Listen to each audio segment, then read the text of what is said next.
ክርስቲያን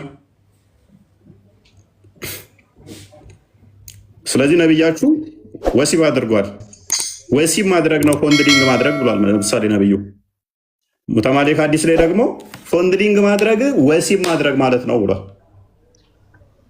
አንብቦ ኦኬ እሺ A man's kissing his wife and fondling her with his hand are a part of intercourse ምንድነው? አንድ ባል ሚስቱን ቢነካካ እና ቢስም እሱ ልክ እንደ ኢንተርኮርስ ነው፣ ሴክሹዋል ኢንተርኮርስ አንዱ ፓርት ነው አለ። someone who kiss his wife or fondle her with his hand must do wudu ምን ይላል? አንድ ሰው ሚስቱን ቢነካካ ወይም ደግሞ ቢስም የግድ እንደገና ትጥበት መፈጸም አለበት። ስለዚህ ሙሐመድ እንደዛ በጾም ወቅት አይሻን ሲነካካና ሲስሜ ከነበረ በቃ ጾሙ ልክ አልነበረም ማለት ነው። ምክንያቱም አንዱ ከሴክስ ፓርቶች ውስጥ እያደረገ ነበር ማለት ነው። ፔሪድ። ይሄ እኮ እናንተ እርስ በራሳችሁ ነው። በነገራችን ላይ መረጃው እርስ በራ አብደላ ኢብኑ ዑመር ደግሞ ይሄን ነገር ይከለክላል በጾም ወቅት እንደዛ ማድረግ። እሱንም አሳያቸዋለሁ። ያ መሳም ራሱ ክልክል ነው ብለው ደግሞ እሱ እንትን ብሏል። ቀደም ያሉን ምንድነው? እሱ ይቻላል መሳም ነው ያሉን አይደለ? መነካካት መሳም ይቻላል። የዑመር ልጅ ደግሞ መሳም የማይቻልም መነካካት የማይቻልም ብሏል። የኛ ችግር አይደለም። ይሄ የሐዲሶቻችሁ ግጭት ናቸው። እነኚህ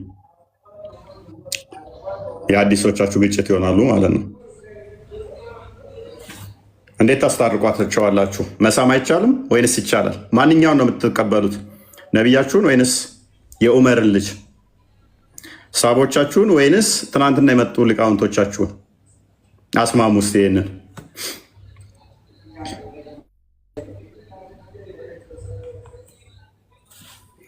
ኦኬ ሼክ አብዱ ፈይሰል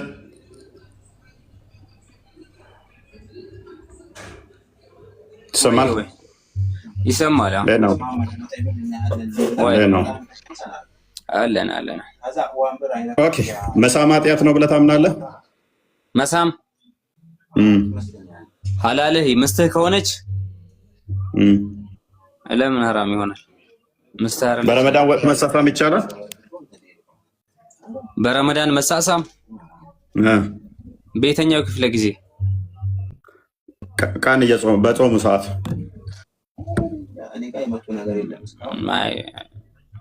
አይመስለኝም።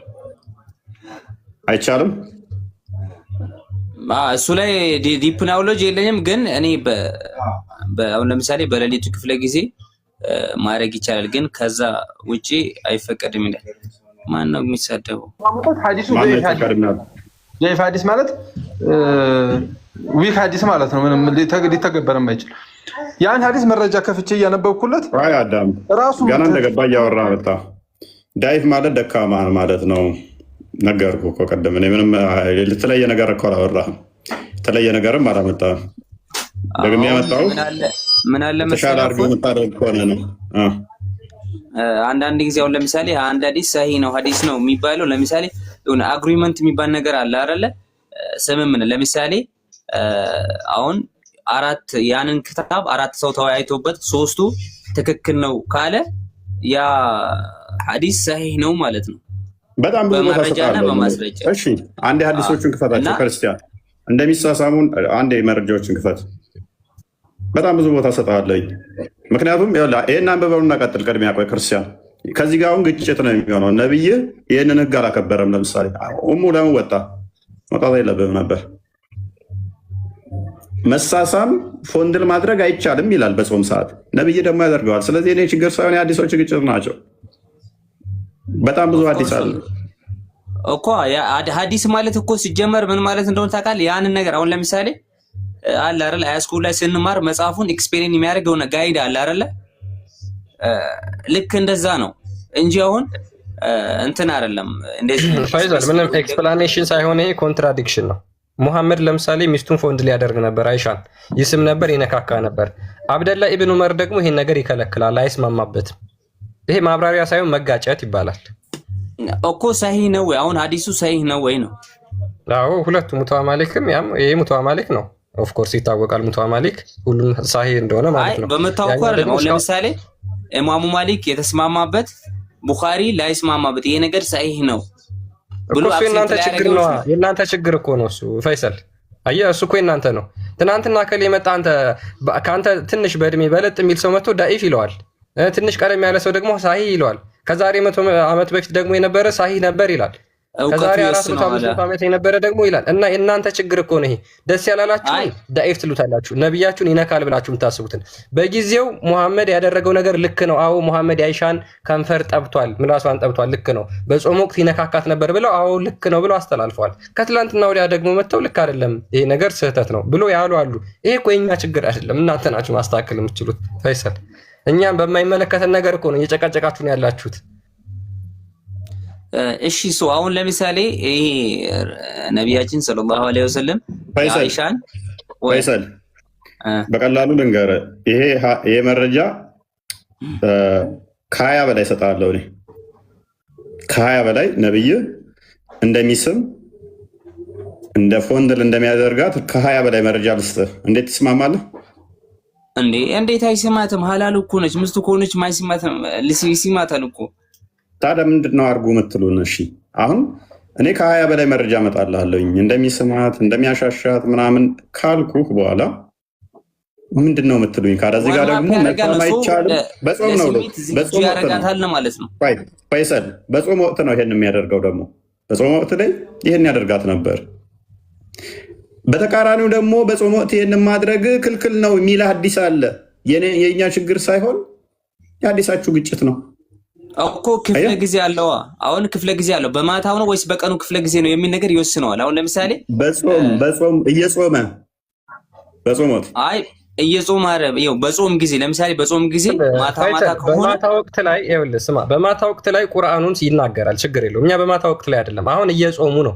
በማታ ወቅት ላይማ ቁርአኑም እኮ ፈቅዶላቸዋል። ወደ ሴቶቻችሁ ግቡ ብሎ ይናገራል። ድረሱባቸው ይላል። እሱን እናውቃለን። ትናንትና ሜቢ ስላልነበርክ ይሆናል እንጂ እሱን አንስተነዋል። እሱን አይደለም እየጾሙ እያለ ነው። እየጾሙ እያለ የሚል እስኪ ካለ ስጠኝ ሊዮ አንድ ለምሳሌ ተመልከት። ይሄን ሐዲስ አንብበው። አብደላ ኢብን ዑመር ዩዝድ ቱ ፎርቢድ ኪሲንግ ኤንድ ፎንድሊንግ ፎር ፒፕል ሁ ዌር ፋስቲንግ። አብደላ ኢብን ዑመር የሚሳሳሙ እና የሚነካኩ ሰዎችን ከልክሏል። በምን ሰዓት? በጾም ወቅት እየጾሙ እያለ። በጾም ሰዓት አይፈቀድም እኮ። ልክ እኮ ነው። በጾም ሰዓት አይፈቀድም። ጎበዝ ፎንድል ማድረግ ሳይ ሙስሊም 1106 ሲን ክፈተው። 1106 ሲ በጾም ሰዓት አይፈቀድም ማልክ ምን ፎንድሊንግ ማድረግ በቀኑ ክፍለ ጊዜ እኮ አዳምጠሽ በቀኑ ክፍለ ጊዜ ሪሊሽ ማድረግ አይቻልም። ያ ደግሞ ይሄን ነው ተመሳሳይ ነስል ማይቻለውን ነብይ ደግሞ ራሱ ደግሞ እንደሚቻል አድርጎ ደግሞ ሲያደርገው ስናገኝስ ወይንም ጀሚዓ ተርሚዚ 728ን ቀድመ ክፈተው። ሳይ ሙስሊም ላይ ኔክስት ሄዳል። ኦኬ ጀሚዓ ሁሉም ሐዲሶቹ ሳሂህ ናቸው። ተርሚዚ 728 ግሬዱን አሳየው። ያው ሳሂህ ነው።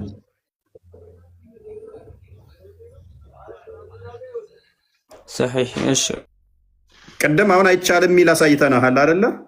እዚህ ጋር ደግሞ እናሳየህ። the messenger of Allah would fondle look the messenger of Allah would fondle me while he was fasting እየጾመ በነበረበት ሰዓት ፎንድል ያደርገኛል። ምን እያደረገ በነበረበት ሰዓት? በጾም ላይ ያለ እንትን ግን ኢንቨርስ ማድረግ ይቻላል። ወደ አማርኛ ተገለብጡት አንዴ እኔ ሞር እንዲረዳው ማለት ነው። አማርኛ በስርዓት ላይ ተረጎመልህ ይችላል። ከተረጎመልህ ቀይርለት። ልሞክርለት። ያው እንግሊዝኛው አንዳንድ ነገር ትረዳለህ ግን ያ ፈይሰል አሁን ችግሩ ምንድነው እሱ የሚሆነው? ስለዚህ እነኚህ ሐዲሶቹ አንድ አይደለም። እኔ ከ20 በላይ ሳሂህ የሆኑ እነኚህ እሰጥሃለሁ። በተቃራኒው ደግሞ ፎንድል ማድረግ መሳሳም ወሲብ ማድረግ ጋር ተመሳሳይ ነው የሚል ሐዲስ ደግሞ አለ። ስለዚህ እነኚህ ሐዲሶች ችግር የኔ ሳይሆን አሌስ ነብያችሁን ወሲብ ሲያደርግ ነበር በጾም ብላችሁ ውሰዱት። አሌስ ደግሞ እነኚህን ሐዲሶች ቀዳችሁ ሽንት ቤት ከተቷቸው ካሳፈሯችሁ ማለት ነው። ተው እንደዛ አይባልም። እንዴት ላድርግ ካዳ? እኔ ላይ እኮ እየጫናችሁብኝ ነው ያላችሁት።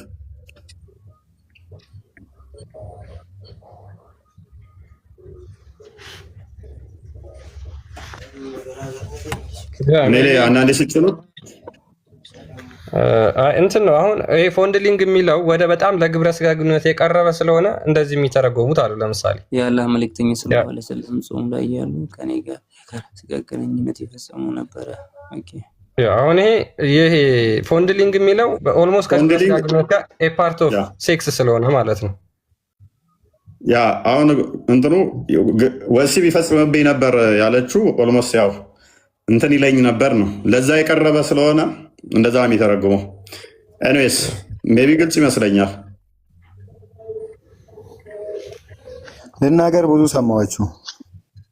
አቋርጣኝ ነበር ቅድም በመሀል ሰው ገብቶ። ቀጥል። እሺ ሐዲሱን በጣም አወራችሁበት። ጀስት አጠር አድርጌ ተናግሬ ልውጣ። ቅድምም ደጋም እኮ እንዳትለኝ። ጀስት እኔ ነግሬሃለሁ። ቅድምም ያልኩትን አልደግምም፣ ያልኩትን ልድገምልህ። ይቻላል። ነገር ግን የሚቻለው መቼ ነው? የተፈቀደው በጾም ላይ ሳለ ኪስ ማድረግ፣ ማቀፍ እንዲሁም ደግሞ ምን አይነት ፍቅርን ማሳየት ይቻላል። ነገር ግን ወደ ሴክሹዋል ኢንተርኮርስ የምንለው ምንድነው? ግብረ ስጋ ግንኙነት ምናምን የሚወስድ አካባቢ መቅረብ ከና አይቻልም። ይህንን ራሱ ያንን ሀግ ራሱ ማድረግ ኬክ እንትን ምንድነው ኪስ ማድረግ ወይም ነው መሳም እንዲሁም ደግሞ ፍቅር ምናምን ማሳየት ራሱ አይቻልም። ምን ከሆነ ያ ሰውዬ ስሜቱን መቆጣጠር ማይችል ከሆነ ማን ነው አብዱላህ ኢብኑ ዑመርም የከለከለው? በዛን ጊዜ የነበሩት ሰዎች ወይም ደግሞ በዚህ ጊዜ የነበሩት ከነቢዩ መሐመድ ሰለላሁ ዐለይሂ ወሰለም በኋላ የነበሩ ሰዎች አብዛኛዎቻቸው በስሜታቸው አንፃር ይወድቁ ነበረ። ከዛ አንፃር ከና አይቻልም። ረሱል ሰለላሁ ዐለይሂ ወሰለም ያንን ነገር ያደርጉ የነበሩት ራሳቸውን ይቆጣጠሩ ስለነበረ እሳቸው ደግሞ ከዛ ወዲህ የነበሩት ሰዎች ወይም ደግሞ እኔም ብትወስደኝ እኔ አሁን ስሜቴን መቆጣጠር ማልችል ከሆነ ከና ከመጀመሪያውኑ ጀምሮ ወደዛ ነገር መቅረብ ከና አይፈቀድልኝም ለኔ። ነገር ግን ስሜት አቅፊያት ምን ብዬ ራሴን ከዛ ነገር እንትን ማለት ምችል ከሆነ እንደፈለኩ ቢሆን አንተ ምን አገባክ?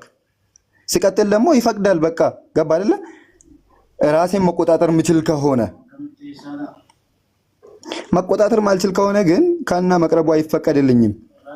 ልክ ቅድም ክርስቲያን እንዳለው ደግሞ በማታ ደግሞ ወደ እነሱ ብሏል። እሺ ያ ሜቢ ማታ ልትገናኛ ቀን ስታሻሻ ስታቀልጣት መዋል ምን እንዳስፈለገ ባይገባኝም፣ ኤኒዌይስ አንድ አጽንኦት እየሰጡ ያለፉበት ነገር አለ። መሐመድ ስሜቱን ይቆጣጠራል የሚል ነው። መሐመድ ስሜቱን ይቆጣጠራል የሚለው ብዙም አያስኬድም። ሳሂህ ሙስሊም 1404 ላይ መንገድ ላይ ራሱ ሴት አይቶ አላስችል ብሎት ዘይነብ ልብስ እየሰፋች ቆዳ እየፋቀች በነበረችበት ሰዓት ላይ ሮጦ መጥቶ እንትን ያለባት ነው። ስሜቱን የሚቆጣጠር ሰው አይነት አይደለም መሐመድ። መንገድ ላይ ሴት አይቶ ሮጦ ሄዶ እናትን ልብዳል የቅንጥራም ልጅ አንተ ምን እሱ ሌላ ሐዲስ ራስህን አደረፎይ ቆይ ምላሽ ይሰጣችሁ። ቆይ ምላሽ ይሰጣችሁ። አትስጋ፣ ተረጋጉ። አኒ ከተር ቆይ አዳመጥኩኝ እኮ እኔ አዳመጥኳችሁ። መልስ ልስጥ ደግሞ እኮ በትክክለኛው ማዳመጥ አለብህ። ምንድን ነው የምታወራው?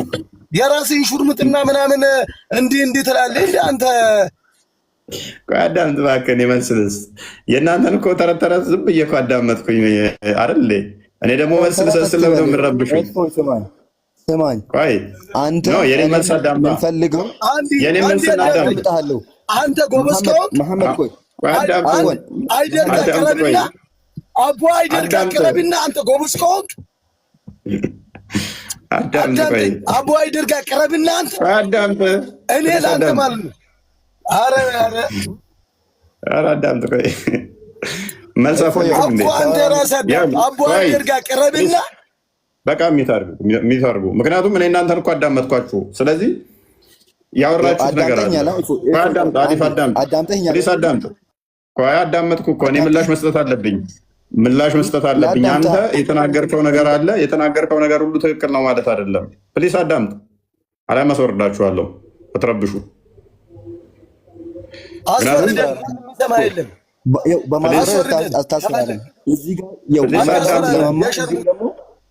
ማውቀውን ለመመለስ ማላውቀውን ለመማር ነው እዚህ ጋር ቁጭ ያልኩት እንጂ ቆየው እኮ ተናገርክ አሊፍ። እኔ ደግሞ የተናገርከው ላይ ምላሽ ልስጥ። ልትሰጠኝ ደግሞ ሰባይ ደርጋ ቅረብና እስኪ አውራ እና ሲኑሩ ጋር ቀርብ አውራ። አፍ የለም ስማ፣ አፍ የለም። እስኪ ቅረብና ይፈቀድላል። እውቀት ካላቸው ሰዎች ጋር ቀርባ አውራ እስኪ። አንተ ጎበዝ ነህ። በቃ ጀግንነት የዛኔ ነው። እሺ አንዴ ጀግንነት የዛኔ ማውራት ትችላለህ እኮ። አዳምጡ። ኤኒዌይስ ምንድነው እሱ አሊፍ ያለው ስሜቱን ስለሚቆጣጠር ለሙሐመድ እንደዛ አድርጓል። መሳም መነካካት ችግር የለውም ብሏል። ስሜቱን ተቆጣጠረ ማለት አሁንም ወደኋላ ልንመለስ ነው። እሱ ስሜቱን ተቆጣጠረ ማለት ኦኬ፣ ሚስቶቹን እንደዛ ያደርጋል ማለት ጤናማ አይደለም፣ በራሱ ጤናማ አይደለም። መሳም ከዛ ማሻሸት ፎንድሊንግ ማድረግ፣ ማታ ወሲብ ሊያደርግ ቀን እንደዚህ ሲያደርጉ መዋል ምንድን ነው እሱ ጥቅሙስ ምንድን ነው? ቀን ሲሳሳም ሲተሻሽ መዋሉ ጥቅሙ ምንድን ነው? ልሳኔ ልጨርስ። እሱ ጥቅሙ አልታየኝም። ሁለተኛ ስሜቱን ይቆጣጠራል የሚለው ዜስማሽ ብዙም አያስኬድም አይደለም። ምክንያቱም በሌላ አዲሶች ላይ እንደምናየው የሆነ ሴትን መጣበት አይቶ የተናገረውን እናውቃለን።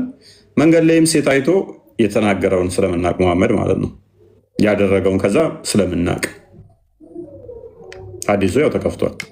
ሳይ ሙስሊም 1403 ላይ ሐዲስ ልክ አይደለም። ልንገርህ አይደለ ሐዲስ ልክ አይደለም። አንተ የምታመጣው ሐዲስ ትክክለኛውን ሐዲስ እኛ እናቀርብልሃለን።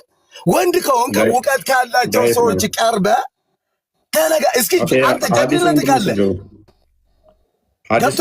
አንተ ወንድ ከሆንክ አባይ ደርጋ ቅረብና አውራና አንተ ምንም ግሮሮ እንዳይቀደድ ተረጋጋ።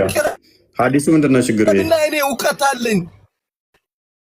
ሐዲሱ ምንድነው ችግሩ? እውቀት አለኝ ብላ ማንም አይለካም። ተደብቀ ሳይሆን መተባይ ነው እውቀት አለጋ ማውራት ባይለው እኛ ያውል ገብቷል አይደል? በጣም አንተ ችሎታው በጣም ጀግና ነኝ የምትል ነገር ከሆነ እውቀት ያላቸውን ሰዎች ይቀር። አንተ ማዳመጥ አለብህ። አዳምጥ። አንተ እኮ አትጮህ። አንተም ራስህ መሐመድ እባክህ እፎይ ደንበኛ ይሆናል። ባይዘው ይሄ ልጅ በጣም ደንበኛ ነው የሚሆነው ከዚህ በኋላ ከአሁን በኋላ ይቀራል የሚማረው። አትጮህ መሐመድ፣ ሁላችንም እንቀራለን። በል እፎይ አይገኝም።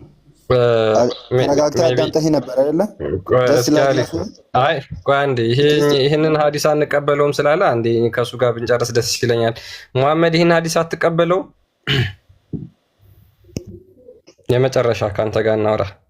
ሙሐመድ ይቀበለዋል። ዝም ብሎ ነው፣ ተናዶ ነው። ሙሐመድ አትቀበልም? ይል ሚዩት ነው። እርግጠኛ ነኝ ይቀበለዋል። አሁን እኔ ፊት ስለሆነ ነው አልቀበልም ያለው እንጂ እርግጠኛ ነኝ ሙሐመድ ሴት ትቀበለዋለህ። እና አዲስ ሚዩት ነው እያወራ ከሆነ ምንድን ነው የሚለው አዲሱ? አመብላችሁ ክርስቲያን በጣም ይሄን እንደውም እኮ መስጊድ ውስጥ ምናምን ያወሩታል። ሜይ ቢ ሙሐመድ ስለማያውቀው ይሆናል እንጂ ሳይ ሙስሊም 1403 ላይ ነው። አብዛኞቻችሁ ደግሞ ላታውቁ ትችላላችሁ። ጃቢር ሪፖርት ዛት አላስ ሜሴንጀር ሶ ኤ ውመን ጃቢር እንዳስተላለፈው የአላህ መልእክተኛ አንድ ሴት ተመለከተ። ኤንድ ሶ ሂ ኬም ቱ ቪዚት ቱ ሂዝ ዋይፍ ከዛ በኋላ ወደ ሚስቱ ተመለሰ። አስ ሾዝ ታኒንግ ኤ ሌዘር ኤንድ ሃድ ሴክሹዋል ኢንተርኮርስ ዊዝ ሄር። እንግዲህ ወደ ዘይነብ ነው የተመለሰው ወደ ሚስቱ። ለምን? ሴት አይቶ። ዘይነብ ደግሞ ምን እያደረገች ነበር? ቆዳ እየፋቀች ነበር። ከዛ በኋላ ወዲያው ሴክስ አደረገዋት ማለት ነው። he then went to his companion and them told ከዛ በኋላ ወደ ሰሃቦቹ ተመልሶ ሄደና ምን አላቸው? the woman advance and retires in the shape of devils ሴት ልጅ በሰይጣን አካል በሰይጣን ቅርጽ ትመጣለች ትሄዳለች። so when any one of you see a woman ከናንተ ማንኛችሁም ሴት ከተመለከታችሁ he should come to his wife ወደ ሚስቶቻችሁ መመለስ አለባችሁ። for that will repel that he feels in his heart ከዛ በኋላ በልቡ ያለውን ነገር መመለስ መቻል አለበት ሚስቱ ላይ ሴት ከተመለከተ አለ ሙሐመድ ሲመክር። ሙሐመድ ምኑ ልቡ ላይ ምን ተከስቶበት ነው ሴት ሲያይ ዘይነብ ጋር የመጣው?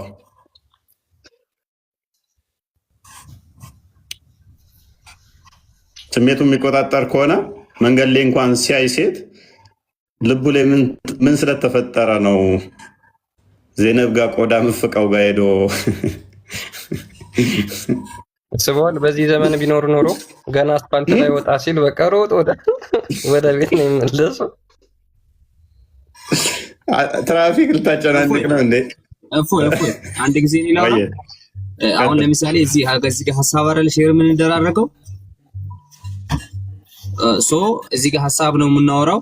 አሁን ስለ ነብዩ በሐሳብ ያን ነገር በሐሳብ እንጂ እንደዚህ በመሰዳደብ እንደዚህ ይሆን ነበር ባንባባል መልካም ነው ብዬ አምናለሁ። ገብቷችኋል? ሲጀመር አንድ ሰው ሚስት የሚያገባው ለምንድን ነው? በሌላ ሴት እንዳይሳሳት ነው። አሁን እንዴት ታደርገዋለህ? ካዳ ፈይሰል ምን እንደሚታወቃለህ? አይ እኔ እኮ የደበረኝ እናንተ ምናችሁ እንደሆነ ታውቃለህ። አሁን ቅሬ ያስባለኝ ምንድነው መሰለህ? ይቅርታ አንድ ጊዜ ቅሬ ያስባለኝ ምንድነው መሰለህ? በዚህ ጊዜ አስፋልት ቢወጣ ኖሮ እንደዚህ አይባልም። አንተ እኔን እሱ ሸርሙጣ የዲቃላ ስለሆነ ነው አንድ ጊዜ መሐመድ ሀቢቢ እንጂ ማለት ነው። አንተ ክብር ካለ ማስረዳት ካለብህ አይደለም ያለ ይሄ ማለት ነው። እኔ በነቢያችን ከመጣ ማለት ነው እናትን ልብዳለ የቅንጥራም ነው።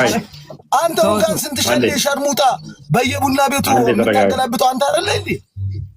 አይ ሐዲሱ ሚለውን ፈይሰል ጭገራም አንተ በየቦታው እንትን የምትለው አንተ አይደለ እንዴ? ተበዳ ለዲስ ምናምን አታምጣ። በቃ ሐዲስ ምናምን የሚባለው አንዴ ተረጋጋ። ቆይ አንዴ ተረጋጋ። አንተ አይደለ እንዴ? ፕሊስ አንዴ ተረጋጋ። ቆይ ኧረ በእናትህ ተበዳ። ቆይ አንዴ ፈይሰል ይቀጥል። ፈይሰል ይኸውልህ ልቀጥል አንዴ። ያው በማለት ፈይሰል ለምን እንደዛ እንዳልን ታውቃለህ? ሶሪ ለምን እንደዛ እንዳልን ታውቃለህ? ሐዲሱ እንደዚህ ይላል ዶመን አድቫንስስ እንደ ሪተራይስ እንደ ሼፕ ኦፍ አይ ሳይሆን ማለት ነው። አሁን ይኸውልህ ያንን ሐሳብ አይዲያውን ፖላይትሊ ማስረዳት ነው። ገብቷል? እኔ እንዲቀበል ከፈለክ ያንን ፈይሰል ይኸውልህ ሐዲሱ እንደዚህ ይላል the woman advances and retries in the shape of devil ሴት በሴጣን ቅርጽ ትመጣለች ትሄዳለች አለ። በደንብ አስተውል። ሰው አለ when one of you sees a woman he should come to his wife ከእናንተ ውስጥ አንዳችሁ ሴት ካየ ወደ ሚስቱ ቶሎ መምጣት አለበት አለ። for that will repeal what he feels in his heart። በጣም ለክርስትና ክብር ያለኝ ሰው ነው። ለክርስቲያን ወንድሞቼ በጣም ክብር። አንተ ግን እናትን ልብዳ ልሳኑ ላይ ቆንኩበት ሊያብድ ነው ልጁ ዛሬ። እኔ ለክርስቲያን ክብር አለኝ። እኔ ለክርስቲያኖች ኧረ ፕሊስ አትጩህ ኧረ በእናትህ በደንብ አስተውሉ። ስለዚህ ሐዲሱ የሚለው ፈይሰል እንዳየኸው ሴት ካያችሁ አለ ሴት ካያችሁ ወደ ሚስታችሁ ተመለሱ አለ። አሁን ክርስቲያን መንገድ ላይ ሴት አሁን ከሆነ እንዴት ሊሆን ነው ያለህ? ምንድን ነው እሱ መንገድ ሁሉ ሴት የምታየዋል። አሁን ድሮ ላይ ታውቃለህ ፈይሰል ሴት ልጅ መውጣት አችልም አለ በእስልምናው ሴት ያለ ጠባቂዋ መውጣት አችልም፣ ቤት ውስጥ ነው የምትሆነው በመሐመድ ጊዜ። ስለዚህ ድንገት አየ እንደዛ አደረገ መሐመድ እና ያዘዘው ሴት ታያችሁ ወደ ሚስታችሁ ቶሎ እንትን በሉ አለ። አሁን ላይ ግን ብዙ ሴቶች መንገድ ላይ ሲወጡ ታያለህ። እግሯን፣ ባቷን፣ ጭንቅላቷን፣ ደረቷን፣ ጡቷን ታያለህ። ታዲያ እንዴት ነው እሷን ባየ ቁጥር ወደ ቤት መሮጥ አለብህ ወይ ነው? አንደኛ ለምሳሌ አንድ ሰው ትዳር የሚይዘው አላማው ራሱ ምንድን ነው? ለምሳሌ እንደዚህ ተብሏል አይደለ? በአይኑ ያየ ካመነዘረ እኮ ነው ተብሏል። ስለዚህ ያንን አንደኛ በእኛ በእስልምና ሴቶች እንደዚህ ቀና ብሎ ማየት ራሱ አይፈቀድም። ቀና ብለህ ሳይሆን አንገትን ደፍተህ ትሄዳለህ። ከቻልክ አግባ፣ ካልቻልክ ደግሞ ጾም ነው የሚለው የእኛ እምነታችን ማለት ነው። እስልምና ከቻልክ አግባ፣ ካልቻልክ ግን አትይ። ምክንያቱም ካየህ እንዳመነዘርክ ስለሚቆጠር ማለት ነው። ስለዚህ ላለማየት አጎንብሰህ ነው የምትሄደው ማለት ነው። ያው ካየህም እንትን ማለት ይቀራል እንዴ? ለምሳሌ ካያችሁ ያየህም ካመነዘረ እኮ ነው ብሏል አይደል እንዴ? ኢየሱስ ክርስቶስ ራሱ ብሏል አላለም? ፈይሰል አንዴ ሰማኛለህ? ፈይሰል አንዴ ታዳምጠኛለህ? ይሄ ማለት ነው ለምን እንደሆነ ታውቃለህ? ይሄ ማለት ነው ለምን እንደሆነ ታውቃለህ?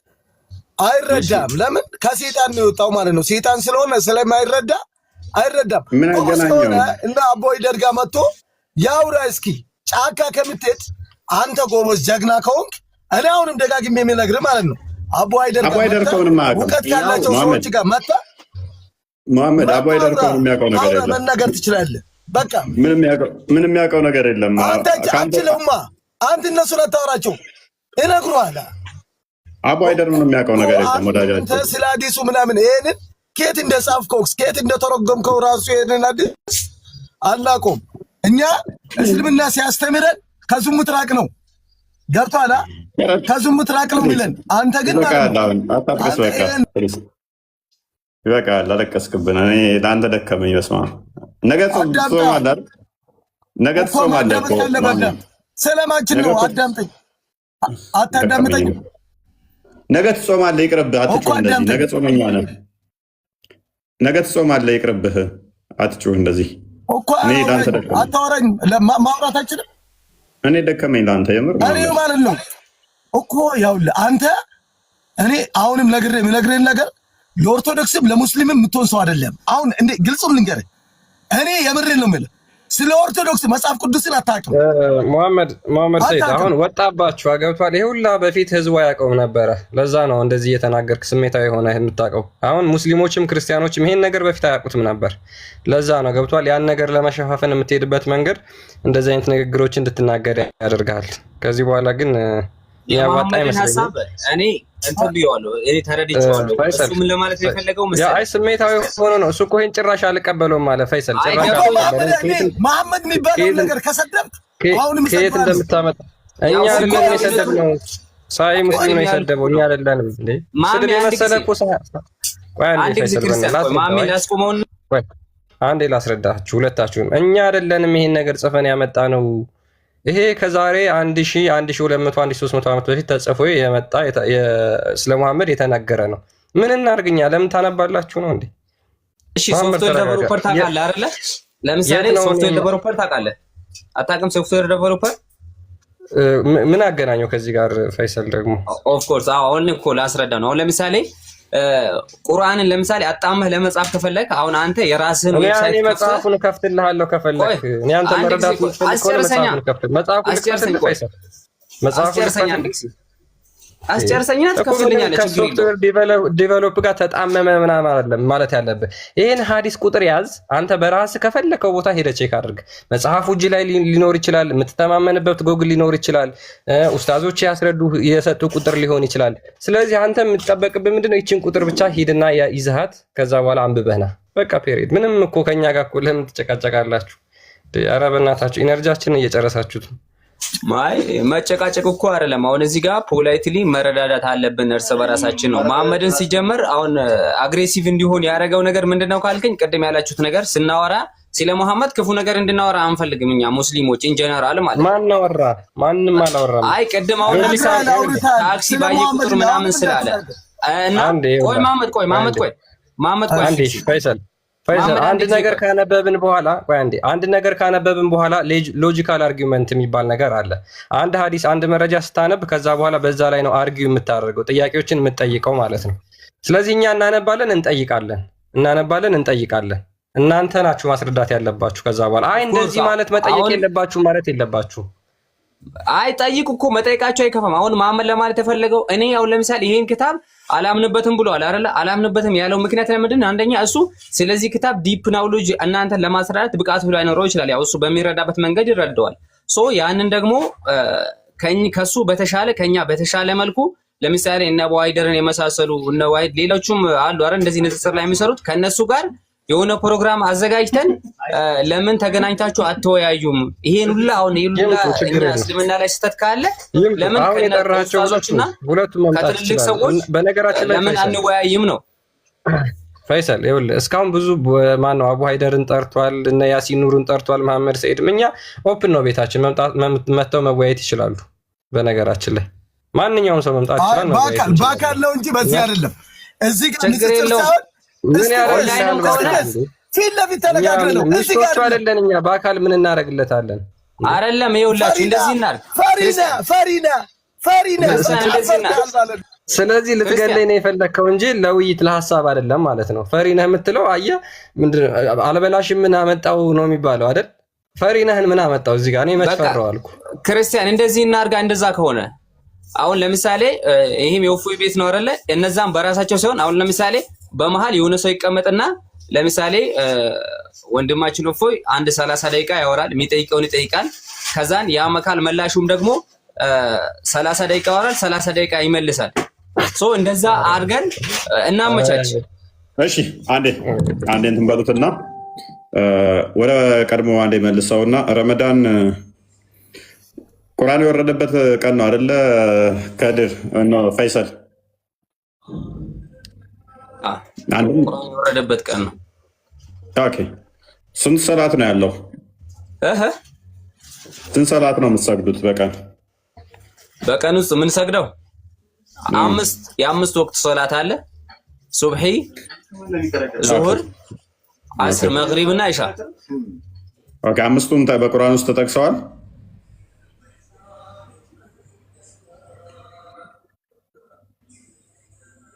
ሚሙት ያዘብኝ መሰለኝ። ምን አልከኝ?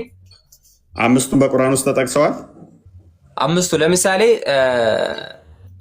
በቁርአን ስፔሲፊክ ቦታውን ባላውቀውም እንኳን ግን እንትን ተብሏል። አሁን ለምሳሌ ቁርአን ከእስልምና መሰረቶቹ አንዱ ሰላት ነው። እሺ ሰላት፣ ዘካ ማውጣት፣ ሐጅ ማድረግ፣ መጽዋት መስጠት ማለት ነው። ዘካ የሚባለው ያ ነው፣ መጽዋት መስጠት። አይ ኖ እኔ ሰላት ላይ እና ሰላት ላይ 5 ጊዜ ከነዛ ውስጥ ከምሰሶዎች ውስጥ አንዱ ነው ሰላት ከእስልምና መሰረቶች ውስጥ። ስለዚህ በቁርአን ተጠቅሷል አይደል? ኦፍ ኮርስ። ኦኬ ሰላትን መሐመድ መቼ ነው የተቀበለው? መቼ ነው የተቀበለው? ያው ቡራቅ እንትን ሰምተሃል? ለምሳሌ እስራና ሚራጅ የሚባል ነገር አለ። እስራና ሚራጅ የሚባል ነገር አለ። ሰምተህ ታውቃለህ ስለሱ? እሺ ችግር የለውም እሱ ሰምቻለሁ። ቁርአን መቼ ነው የወረደው? ቅድም አወራን እኮ። ቅድም ቁርአን የወረደው በረመዳን ወር ነው። ነብያችን ሰለላሁ ዐለይሂ ወሰለም ሰላትን የተቀበሉት ደግሞ ወደ አላህ ሄደው ነው ሰላትን ይዘው የመጡት። ያኔ ቁርአን ማን ያወረደው? ምኑን? ቁርአኑን ማን ያወረደው? አላህ ነው። አላህ በዋህይ አማካኝነት ነው ለረሱላችን ሰለላሁ ዐለይሂ ወሰለም የሰጣቸው። በማን አድርጎ? ጅብሪል። ኦኬ ጅብሪል ያመጣው ቁርአን ስንት ረመዳን ነው ያለው? አንድ ረመዳን ነው ያለው። ሶሪ ስንት ሰላት ነው ያለው? 5 ነገር ቅድም ነገርኩ እንዴ? 5 ሰላት አለ።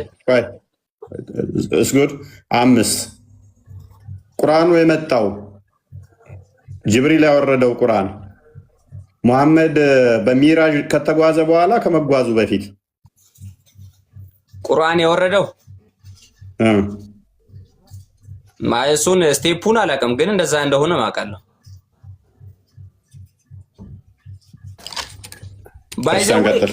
ባይዘዌ ማለት ነው። እዚህ ጋር እኔ ሳወራ እኔ አንድ ጊዜ ብቻ እና እኔ እዚህ ጋር ሳወራ እኔ እውቀት ላይኖረኝ ይችላል፣ ግን የእኔ እውቀት የለኝም ማለት ደግሞ እስልምና ችግር አለበት ማለት እንዳልሆነ ሌሎች እንዲረዱ እፈልጋለሁ። አይ ችግር የለውም። ይህንኛውን ብታውቀው ቀጥታ እስልምናን እንዴት እንደምቀርብረው ላሳየ ነበረ። ይህን ቶፒክ ብታውቀው ስቴፑን አውቃለሁ ብለህ ብትናገር አቅልልለትና ቀጥል። ክርስቲያን እኔ ገና አሁን እየተማርኩ ነው። በደንብ የምናወራበት እኔ ብዙ መጽሐፎችን እያነበብኩ ነው። እኔ አንዴ ክርስቲያን ወንድሞቻችን ባትሳደቡ አሪፍ ነው። ኮመንት የሚጽፉ ሰዎች እኛ ሃይማኖት ነክ አይደለ ማንም አይሳደብም። ለተሳደቡ ኮሜንት ላይ የተሳደቡ ካላችሁ ያ አንተ ንገራቸው እንዳይሳደቡ፣ ከስር እንዳይጽፉ ኮሜንት ላይ ንገራቸው እንዳትሳደቡ። ፈይሰል ሃይላይት ልስጥ። እሺ በሚራጅ ጉዞ ላይ ሄዶ ቁርአን አስቀነሰ ተብሎ ይታመናል አይደል? ሶሪ ሰላትን አስቀነሰ ተብሎ ይታመናል አይደል? ከ50 ወደ 5 እንደመለሰው ኦልራይት። ቁርአን ደግሞ በረመዳን ወር ላይ ወደ ቅርቢቱም ሰማይ በአንዴ ነው የወረደው አይደለ? እንደዛ ይታመናል። እንዴት በረመዳን ወር ላይ አውርዶታል አላህ አይደለ? በጅብሪል አማካኝነት ነው። በለይለቱል ቀድር ነው የወረደው ቁርአን አይደለ? አይ በለይለቱል ቀድር የሚል ነገር አለም፣ ግን ብቻ ሸህሩ ረመዳን አለዚ ምናምን ብሎ ከዛ በረመዳን እንደወረደ ነው። ሱራ 97ን ክፈተው አንዴ። ሱራ 97 5 ነው ያለው። ሱራ 97 አሁን አጠገብ የለም። አንተ ክርስቲያን ክፈተልኝ እስኪ።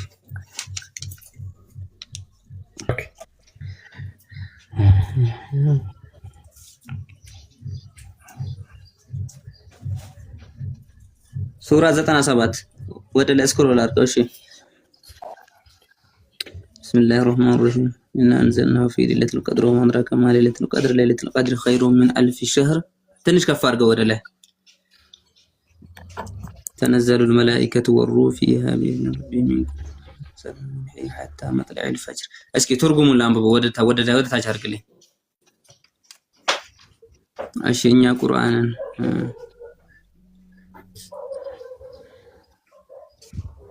ወሳኝቱም ሌሊት አወረድን ነው። እሺ ከዛስ ወሳኝቱም ሌሊት ምን እንደሆነች ምን አሳወቀ?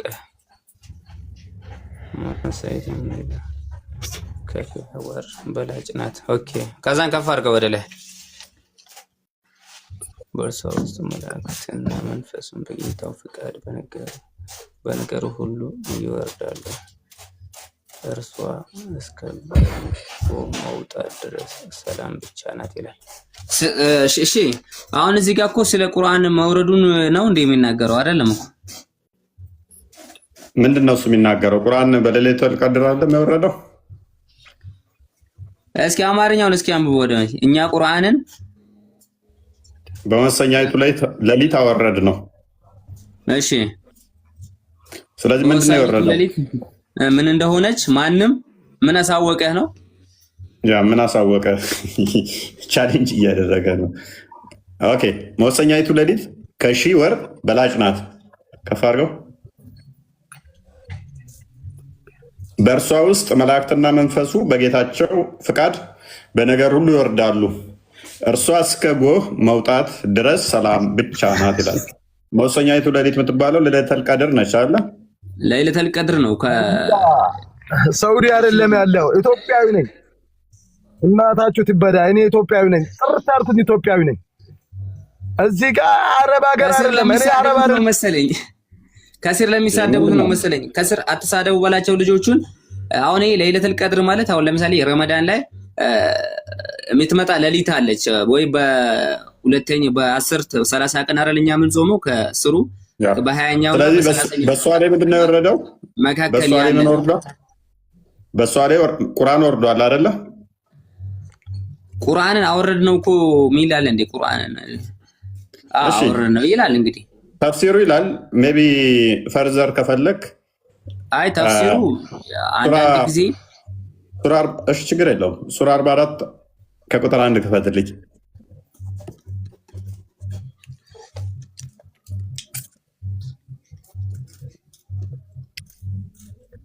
ቁጥር 2 ላይ አብራሪ በሆነ መጽሐፍ እንምላለን። አብራሪ የተባለው መጽሐፍ ማን ነው? እሱ እንትና ፈይሰል አላህ የሚምልበት አብራሪው መጽሐፍ የትኛው ነው? ቁርአንን ነው። ኦኬ ቁርአንን ነው። አብራሪ በሆነው መጽሐፍ እንምላለን፣ እኛ በተባረከች ሌሊት ውስጥ አወረድ ነው፣ እኛ አስፈራሪዎች ነበርን ይላል። ስለዚህ በመወሰኛይቱ በዛች ሌሊት የወረደው ማን ነው? ቁርአን ነው ማለት ነው። አንተ ባልከን መሰረት እሺ ትስማማለህ? እንዴት አላምን? ድብና አድርጌ ነው በደንብ። ስለዚህ በመወሰኛይቱ ሌሊት በለይለቱል ቀድር ቁርአን ወርዷል ማለት ነው። ተፍሲሩ እንደዛ ካለ ኦልራይት፣ ተፍሲሩ ብቻ ሳይሆን ግልጽ እኮ ነው። እዚህ ላይ ከተስማማን ከዛ በለይለቱል ቀድር ላይ ቁርአን ከወረደ በቁርአን ውስጥ ደግሞ ሰላት 5 ካለ ቁርአን ከወረደ በኋላ ነው መሐመድ የወጣው ወይንስ ቁርአን ከመውረዱ በፊት ብዬ ጠይቄሃለሁ። ምክንያቱም ኦብቪየስሊ ቁርአን ከወረደ በኋላ ነው የሚሆነው። ምክንያቱም ነቢይ ከሆነ በኋላ ነው የወጣው እሱ አይደለ? ነቢይ ከመሆኑ በፊት አይደለ?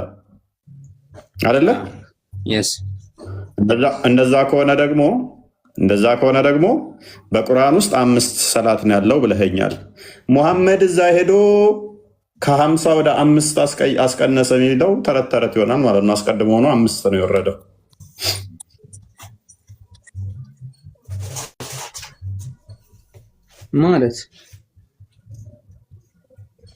ማለትማ ግልጽ ነው። አሁን ማን ነው ቀድሞ የወረደው የሚል አለ? ቁርአን ሳይሆን ነብይ ሳይሆን ለሙሐመድ ደስ ቁርአኖች ይኸውልህ፣ አሁን ለምሳሌ የሆነ ክስተትን በመመልከት ነው አንዳንድ የቁርአን አያዎች የሚወርዱት።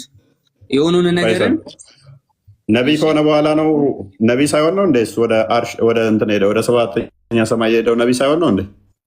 ነብይ ከሆነ በኋላ ነው ትእዛዙን ለማምጣት ነው የሄደው። ስለዚህ ቁርአን ከወረደለት በኋላ ማለት ነው። ይኸውልህ ቁርአን እንዴት እንደወረደ ልንገርህ። በቃ እሺ፣ ያው በሌሊቱል ቀድር ቢወርድም አሁን አንዳንድ አያዎች እንዴት ወርደዋል? የሆነ ክስተት ሲፈጠር አላህ ለምሳሌ በባለፈው ትላንትና ነው ከትላንትና ወደ ስንወያይ አብደላህ የሚባል ሰሃባ አንድ ካፊር ገደለና ስለዚህ ያንን ካፊር በጾመን ነበረም ወይ ለምን ገደልከ ብለው ረሱላችን ሰለላሁ ዐለይሂ ወሰለም ሲቆጡት የሆነ አያ ደግሞ በዛው ልክ ደግሞ ወርዷል። ምክንያቱም አላህ ሱብሃነሁ ወተዓላ ያንን ነገር ትክክል ነው ብሎ ስለሚያምን ቁርአን ለምሳሌ እሱ ራሱ ፈይሰል እሱ ራሱ አስቀድሞ ጅብሪል ዞት የመጣው ማለት ነው። ዞት የመጣው ነበረ፣ ከዛ ወዲያ ወረደው። ስለዚህ እንደዛ ከሆነ ሙሐመድ ሄዶ አስቀነሰልን ምናምን የሚለው ውድቅ ይሆንና ምን ይሆናል? አስቀድሞውኑ ጅብሪል ዞት የመጣው ስንት ይሆናል? 50 ሰላት ሳይሆን 5 ሰላት ነበረ። ሙሐመድ እዛ ድረስ ለፍቶ ከ50 ወደ 5 አስቀነሰ የሚለው ተረት ተረት ይሆናል። ምክንያቱም ጅብሪል ኦልሬዲ ዞት የመጣው 5 ስለነበረ ያስቀነሰው ጅብሪል ጋር ሳይሆን አላህ ጋር ነው አስቀነሰ ብላችሁ የምታምኑት፣ ጅብሪልን አለ የምታምኑት። ጅብሪል ዞት የመጣው ደግሞ ስንት ነው? 50 ከሆነ አሌስ ጅብሪል አስቀርቶታል ማለት ነው። አይ 5 ነው ካላችሁ ማለት ተሆነ ደግሞ ሙሐመድ አስቀነሰ የሚለው ውድቅ ይሆናል። አስቀድሞ ነው 5 ስለመጣ። ኦኬ፣ ስለዚህ ማን እንደቀደመ ማወቅ አለብን። አሁን ቁርአን ነው ቀድሞ የወረደው ወይስ ነቢያችንን ሰለላሁ ዐለይሂ ወሰለም ነው ወደ አርሽ ጉዞ ያደረጉት የሚለውን ነገር እሱን ማወቅ አለብኝ። እኔ አሁን ለምሳሌ ይህን ነገር አክሴፕት ለማድረግ ቀላል ነው። ሙሐመድ ወደ ሚራጅ የተጓዘው መዲና ነው መካ ነው? ከበይተል መቅዲስ ይሄ አሁን ፍልስጤም ውስጥ በምትገኘው መስጂድ ከመካ ነው ከመዲና? ከመካ ነው ከመዲና? ምን ያደርገው የተጓዘው? መካ መሰለኝ። መዲና ነው። እሺ ይሁን አይደለ? ስለዚህ እሺ ነብይ ከሆነ በኋላ ነው። ነብይ ከሆነ በኋላ ነው የሄደው ማለት ነው ወደ ላይ። አዎ እሺ፣ ማስረጃ ካለ ብትሰጠኝ። ማስረጃ ምን ልስጥህ? ሜቢ ሚራጅን ጉዞ የዘገበችልህ ራሱ እኮ አይሻ አይደለች? አይ አሁን ለምሳሌ ከቁርአንና ከነቢዩ መሐመድ ሰለላሁ ዐለይሂ ወሰለም ወደ አርሽ ከመጓዛቸው በፊት ማን ነው የቀደመው የሚለውን ማለት ነው። ኦኬ፣ የሌሊት ጉዞ መካ ላይ ነው የተጓዘው? ኦኬ፣ መካ ነው መሰለኝ። እኔ እስከማውቀው ድረስ የሌሊትን ጉዞ የተጓዘው በመስጂድ አልአቅሳ የሚባል አሁን ፍልስጤም ውስጥ የሚገኘው በመስጂድ በዛ አድርጎ ነው ከመልአኩ ጅብሪል ወደ ሰማይ ያቀኑት በቡራቅ አማካኝነት። ቡራቅ ማለት ያው የፈረስ ስም ነው። ያ ስለዚህ ነቢይ ከሆነ በኋላ ነው አይደል የተጓዘው? ኤኒዌይስ እኮ እሱን ማወቅ አለብኝ። እሱን ከሆነ በኋላ ነው ወይስ አይደለም የሚለውን ማስረጃ እንድትሰጠኝ ነው እኔ የፈለኩት። ምን ልስነክ ነቢይ ከመሆኑ በፊት እኮ ምንም የሚያውቀው ነገር የለም። ሱራ 93 ከመውረዱ በፊት እኮ ምንም የሚያውቀው ነገር የለም። ነቢይ ሳይደረግ እንዴት ሰማይ ላይ ሄዶ ይመጣል? ነቢይ መሆኑን ሳያውቀው ምንም አታውቅም ነቢይ ትሆናለህ ተብሎ ከዛ በኋላ ነቢይ ከሆነ በኋላ ነው የሚጓዘው እንጂ የቃል ብቻ ከሆነማ አስቸጋሪ ይሆናል። ተብራርቶ ተቀመጠው ማለት ነው። ቆይ መሐመድ ነቢይ ሳይሆን የተጓዘው ብለህ ነው የምታምነው? መሐመድም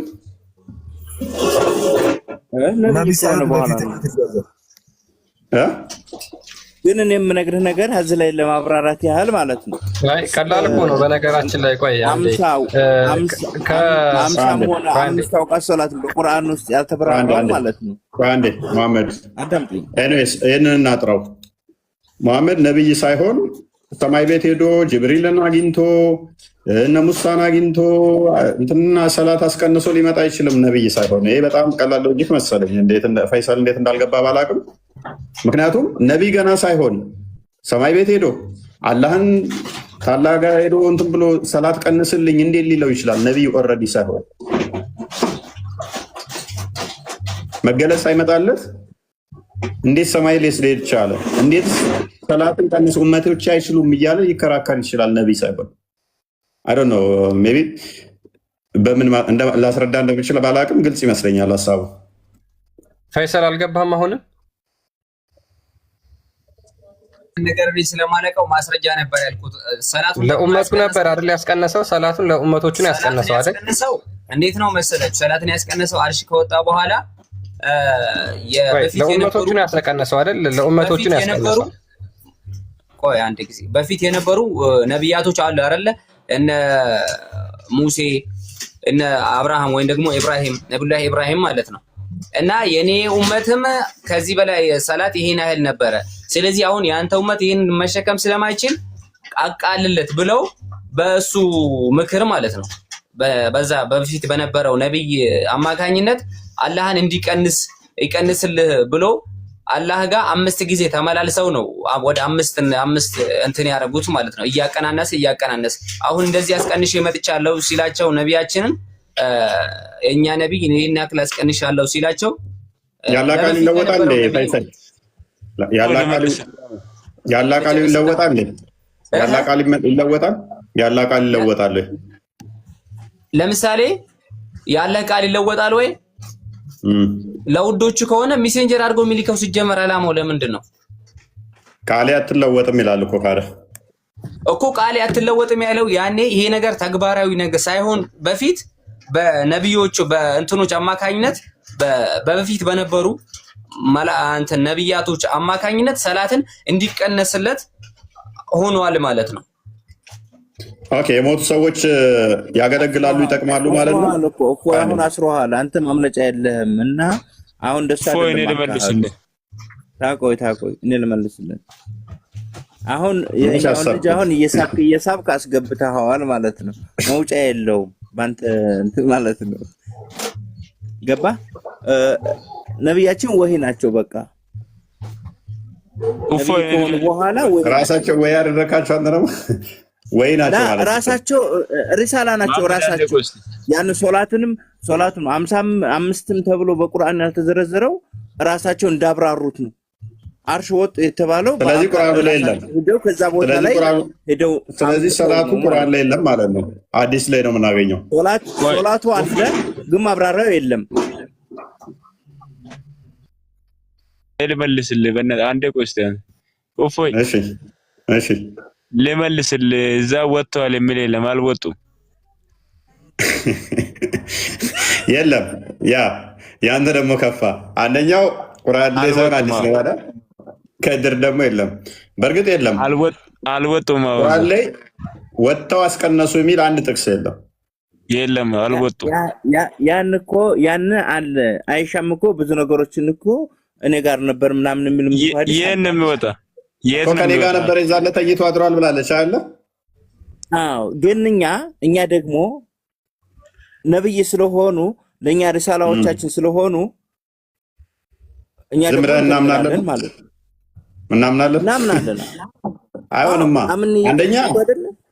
አንደኛ እኔ ቤት ነው ያለው የትም አልወጣም ብላለች። ሁለተኛ ቁርአን ላይ መረጃ የለም ይሄ።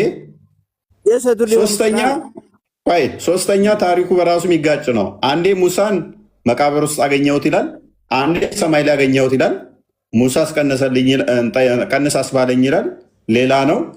ከታሪክ አንጻር ስናየው ደግሞ ቤተል መቅዲስ ሄዶ በቡራቅ ፈረሷን በር ላይ አስሯት ውስጥ ገብቶ ሰላት ሰገደ ብላችሁ እንትን ሰግዶ ወጣ ብላችሁ ታምናላችሁ? የለም። ቤተ መቅደሱ በዛ ዘመን ላይ ፈርሶ አመድ ነው። የለም ቤተ መቅደስ ከነ መስጊድ አላስቃ በዛን ሰዓት ላይ የለም። በሰባኛው እንትን ላይ ሮማኖች አፈርሰውታል። ምንም ነገር የለም። ስለዚህ ውስጥ ገብቶ ሰገደ። መስጊድ ለቅሳ እኮ ነበረ። የለም አይደለም። ከክርስቲያኖች ሉክ ፈይሰል ከክርስቲያኖች አይደለም የሙስሊሞች ታሪኮችን ቼክ አድርግና ነው እንደሌለ እነሱ ራሱ ይነግሩሃል። በጊዜው መስጂድ ለቅሳ እንደሌለ በዛ ጊዜ ነብዩላህ እንደውም መስጂድ ለቅሳን የገነባው ማን ነው ታውቃለህ? እሱን ማን ነው? አንተ እየሳበ ሌላ ቦታ ነው የሚያስገባህ። አንተም ባጭሩ አስቁሙ። ፈይሰል ምን ታደርጋለህ መሰለህ? ታሪኮችን አንብብ። በኢየሩሳሌም አይምን እንትኑ ቤተ መቅደሱ መቼ ነው የፈረሰው በልና ጎግል አድርግ። የክርስቲያኖችን አለም የሙስሊሞችን ሶርስ ራሱ ቼክ አድርገው እስቲ ፈርሶ ነበር አልፈረሰም በል። አይ ቲንክ ቢኒ በዚህ ላይ የምታውቅ ከሆነ ሜይ ቢ ሙስሊሞች አልፈረሰም የሚሉ አሉ እንዴ ስኮላሮች እንደዚህ እርሳቸው ክርስቲያን በእነሱ ግን በአብዱ መሊክ የእሱ ልጅ ነው እንደሰራው የሚናገር እንትን አለ ከሆነ እንደዛ የሚናገር እሱ በኋላ ነው ከመሐመድ በኋላ ተስንት በኋላ መጥቶ ነው የበፊቱ ግን እንደፈረሰ አይ ቲንክ ኢብን ከሰር ላይ እንደዚህ ያስቀምጠዋል እንደሌለ ማለት ነው። ምን ላይ እንደሆነ በፊቱ ፈርሶ ነው አይሁዶች ናቸው ክርስቲያኖች አንድ ያደረጉ በሰባኛው ሴንቸሪ ላይ አቃጥለዋታል። ኢየሩሳሌም ምንም የለም። ሮም አቃጥላቸዋል። ቤተ መቅደስ የሚባል የላቸውም እነሱ በሰባኛው ላይ ነው የጠፋው። ስለዚህ የትኛውም ታሪክ ቼክ ብታደርግ ይህን ማንም ይነግርሃል። አይሁዶችንም ብጠይቃቸው ይነግረዋል። መቼ እንደፈረሰ መቼ እንደተሰራ ይነግረዋል። ስለዚህ በእስልምናውም ዳግም ማሸን የተሰራው ይታወቃል ማለት ነው። ስለዚህ ይሄ ማለት አሁን ይኸውልህ አሁን ጠብቀው አይኖረውታል እኮ ከእንትን ማለት ነው። ይኸውልህ አሁን ለምሳሌ መስጊድ አልአቅሳ ከዛ በፊት ነበረ ማለት እስልምናም ከዛ በፊት ነበረ ማለት ነው። አሁን አንዳንድ ወገኖቻችን ፈይሰል አላስካ የሚባል የለም። መስጊድ አላስካ የሚባል የለም በታሪኩ ቤተ መቅደስ ውስጥ ነው ገባን የምትሉት እኮ። መስጊድ አላስካ ማለት ሩቁ መስጊድ ማለት ነው። አይምን ሩቁ መስገጃ ቦታ ማለት ነው። ሩቅ የት ነው ሩቁ? ቁርአን ላይ ትንፍሻ አይልም። መስጊድ ምንድን ነው እሱ? አላስካ ምንድን የት ነው? የት ሀገር ነው? አሜሪካ፣ ካናዳ፣ ዱባይ፣ ፍልስጤም ውስጥ ነው የሚገኘው። ቁርአን እንደዛ ይላል። ለዚህ ለትናንሽ ነገሮች እኮ ቁርአን እንትን ላያብራራ ዲፕ ላያብራራው ይችላል፣ ግን ሐዲስ ላይ ይኖራል። ዋናው መስጊድ ሙሐመድ ሄዶ ሰላትን ከ50 ወደ 5 ያመጣበት ታምር ያደረገበት ተራ ነገር ስለሆነ ቁርአን አላብራራውም። ከባዱ ነገር እንዴት ወሲብ ማድረግ እንዳለባችሁ ነው ብሎ ነው አይደለም። ተራ ነገር እኮ አይደለም።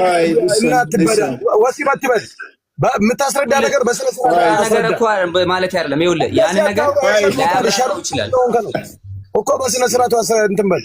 ወሲብ ምናምን አትበል። ማስረዳት ካለብህ የዲቃላ ልጅ አንዴ ማለት ምን ድድም እና የኔ ሀሳብ ራሱ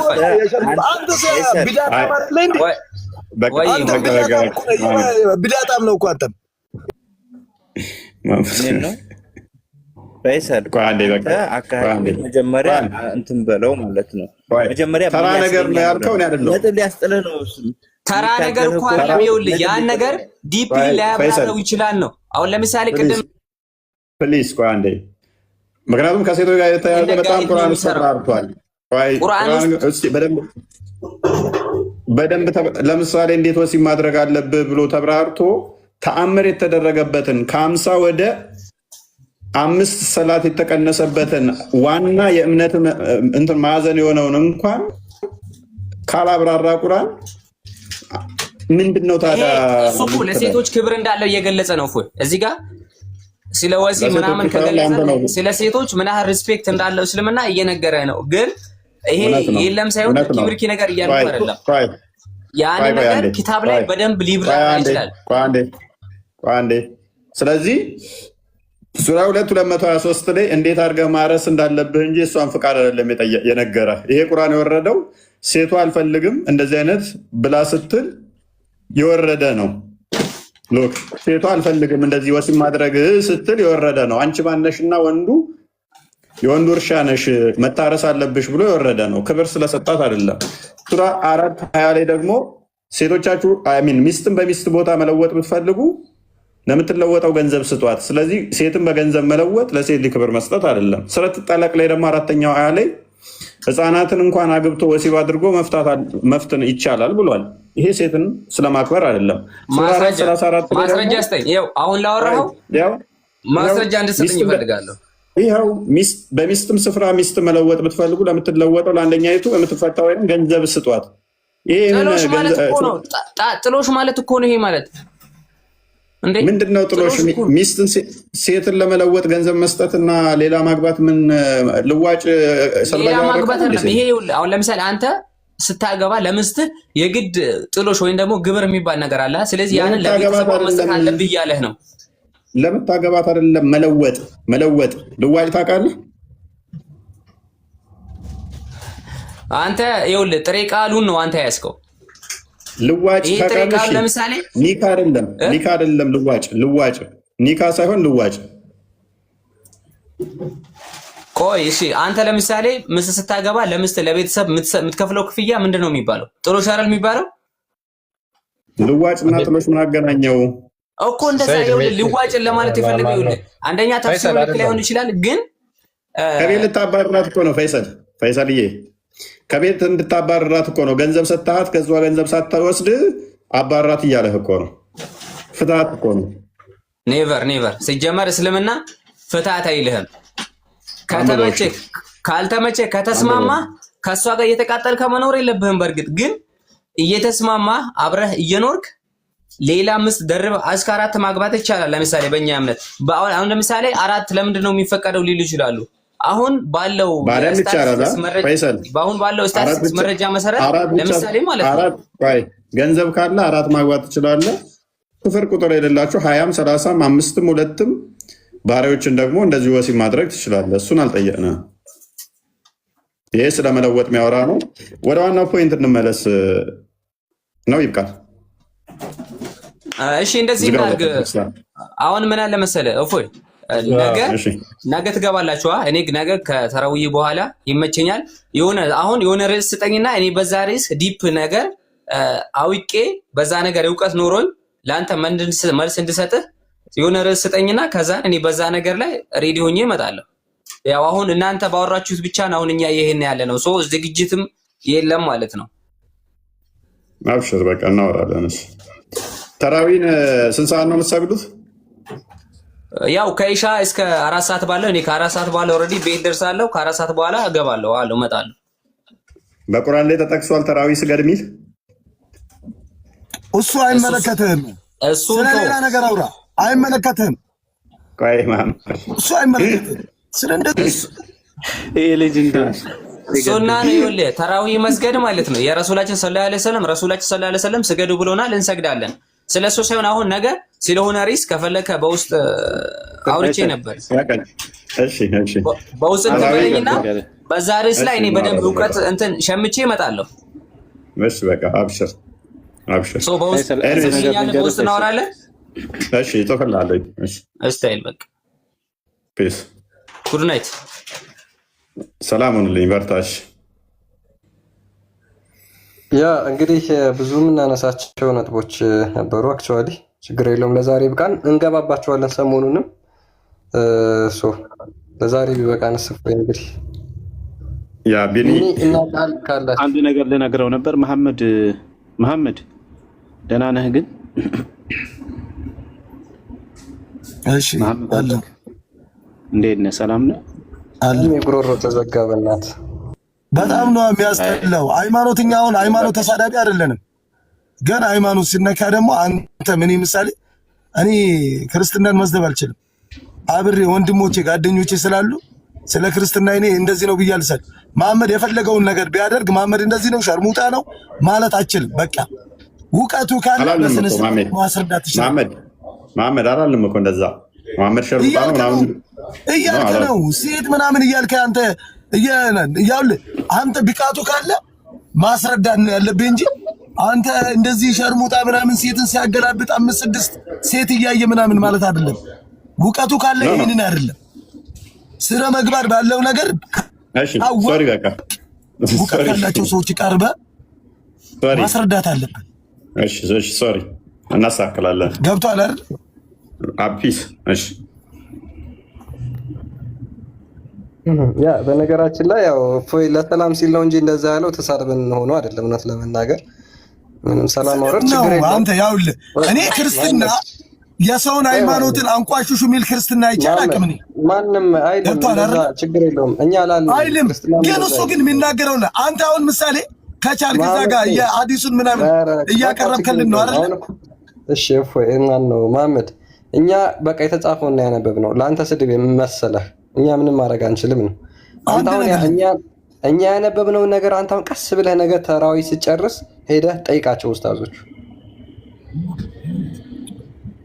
ያው ይሄንን እንዴት እንደሆነ ታውቃለህ? ያው ክርስቲያን አንድ ላስረዳና መሐመድ አንድ ነገር ስማኝ፣ አዳምጠኝ። እሺ ገብቶሃል? አንተ ብቃቱ ካለ ሙቀት ካላቸው ሰዎች አሁን እንደዚህ እዚህ ጋር የገቡ ሰዎች ብዙ ሙቀት የሌላቸው ሰዎች ናቸው። ገብቶሃል አይደለ?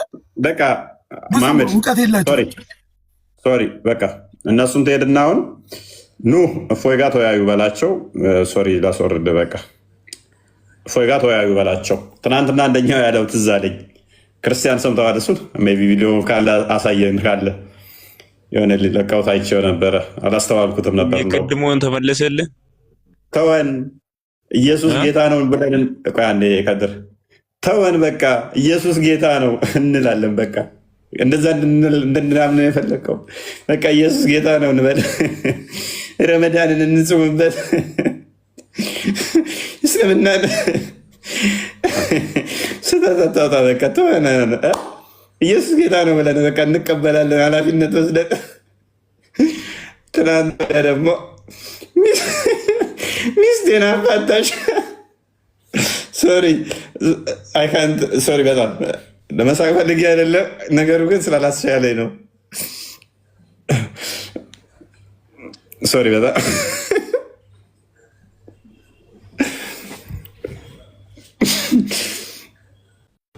አልቻልንም። በቃ ስለዚህ ኢየሱስ ጌታ ነው እንላለን። ረመዳንን እንጽም፣ እንዳይፍም አትግባ። አይካንት ቪዲዮ አይተዋል? እሱ ቃል ቪዲዮን አይቼዋለሁ። ቪዲዮን እየፈለግኩት እኮ ነው ካገኘሁት። እስኪ ረመዳንን በሰላም ነው መጾም የምንፈልገው እባክህ አለ። ተወን አለ። ያኛው ደግሞ እንኳን ደስ አለ ትዳሬን አፍርሰዋል አለ። ከአንዱ ደግሞ መጡ። እስኪ ቃል ያኛውን ካገኘው ፈልገው ወይም ደግሞ ሼር አድርጉ ልጆች ካላችሁ። እንግዲህ ትዳር እያፈረሰ ነው የሚል ክስ ተከሷል ወንድማችን። ትዳሬ ላይ በጣም መጥፎ ሁኔታ ደርሷል በዚህ ሰዓት። ምክንያቱም ሚስቴ ሰለምቴ ናት እና ከዚህ እየመጣች እየወሰደች ጥያቄዎች እንዲህ በቃ ከአቅም በላይ ጥያቄዎች እየጠየቀችኝ፣ እኔ ደግሞ ኡስታዞችን እናነጋግሬያቸው ሂዱበት ስላችሁ ምንም ሊሰሙኝ አልቻሉም እና ጀስ አፕሪሼት ለማድረግ ነው እና ያው ትዳሬን በትነዋል። ደስ ይበል ለማለት ነው። አዎ ትዳሬን በትነዋል። ደስ ይበል። አላህ ግን የእጅ ይሰጣል።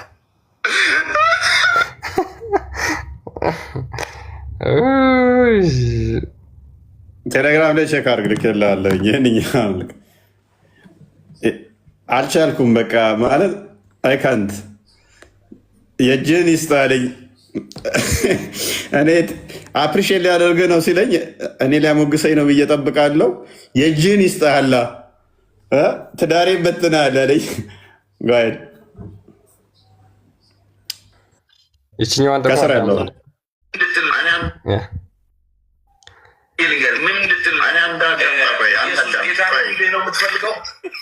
አንድ አዳምጥ። ኢየሱስ ጌታ ነው የምትፈልገው? እኔ ጌታ ነው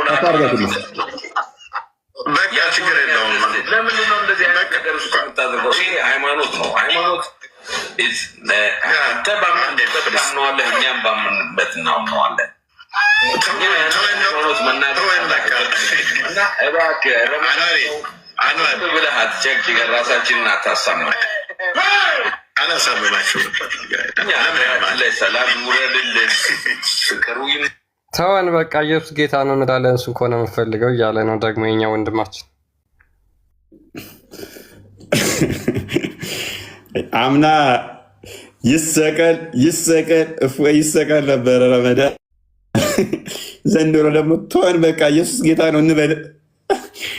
ትዳራችንን አፈረስክብን።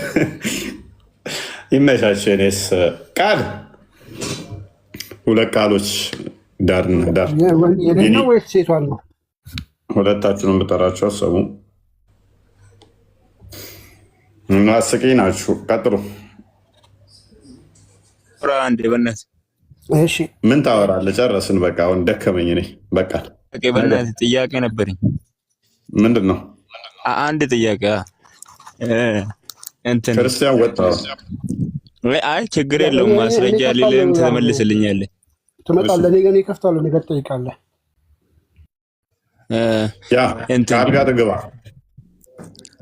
ምን ቃል ጋር ግባና እዛ አንድ ጥያቄ ብቻ ነው። አንድ ጥያቄ። እሺ ቀጥል። እሺ ማርያም ከሞታን በኩል ተነስታለች ከሞታን? እሺ እሺ ተነስታለች ከሞታን? አዎ እንደዛ እናምናለን። እንደዛ የሚል መጽሐፍ ቅዱስ ክፍል አለ? ኦኬ ነሰሰርሊ እኛ መጽሐፍ ቅዱስ ላይ ብቻ ዲፔንደንት አይደለንም። ምክንያቱም መጽሐፍ ቅዱስ ላይ እንኳን እንደዚህ የማርያም ሞትና መነሳት ይቅርና ሞታለች የሚል አልተጻፈም። ስለዚህ አልሞተችም ማለት አይደለም። ሞታለች ያልነው እኛ ስለሆነ ተነስታለች የሚለውንም አርጉመንት እኛው ጋር ይመጣል ማለት ነው። ሞታለች የሚል ስለሌለ ማለት ነው። ነገር ግን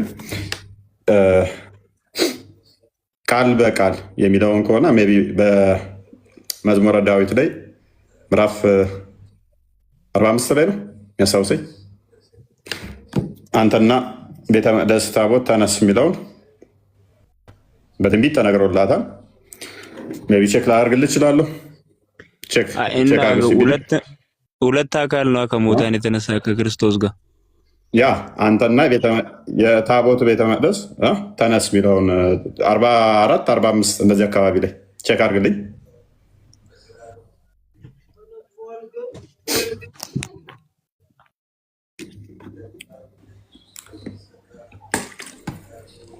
ሀምሳ ሁለት የሚሉ አሉ። ቼክ ላድርገው ነው እንዳንተ የሚያስታውስ የለም። ኦኬ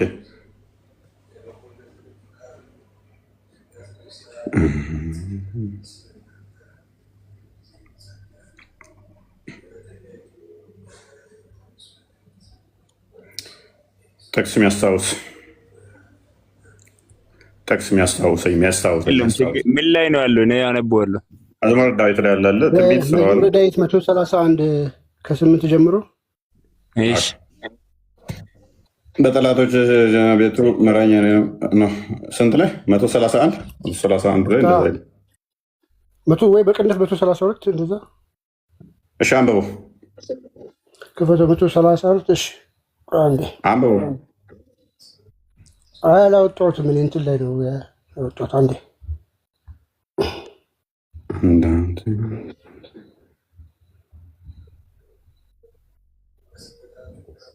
እሺ መዝሙረ ዳዊት 132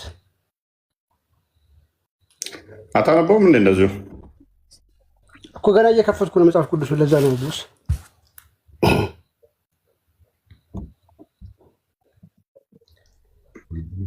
እሺ አንዴ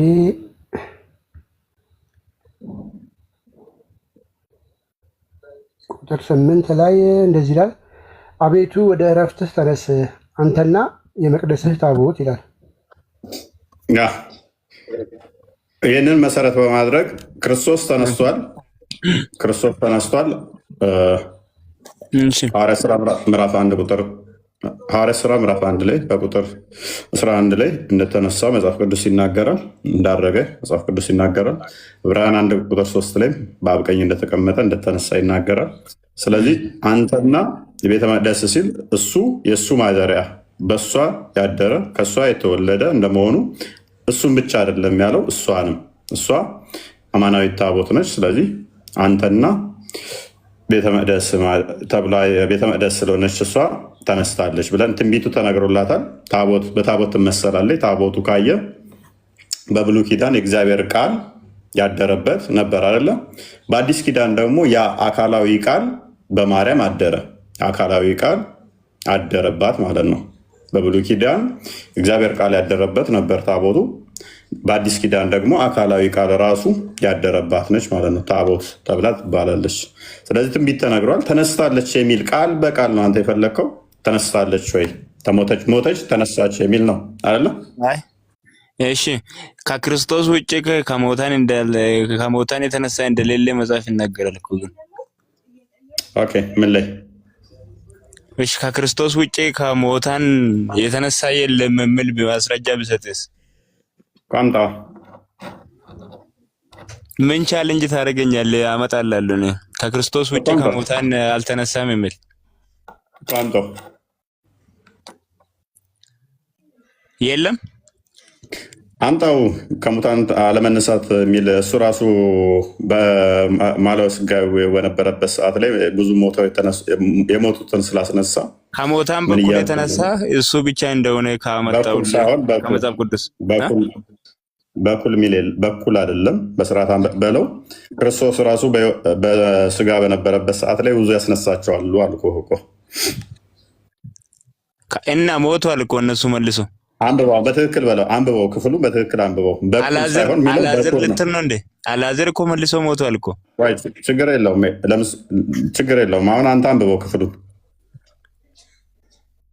ምን ኢየሱስ ብቻ እንደተነሳ የሚለው ያ እንደዛ የሚለው እሱም አይደል እኮ ከሞታም መካከል የተነሳ እሱ ብቻ እንደሆነ ነው መጽሐፍ የሚናገረው እኮ። አንብበው። እንደዛ አይደለም የሚለው። አንብበው በስርዓት አልኩህ እኮ አይልም እንደዛ።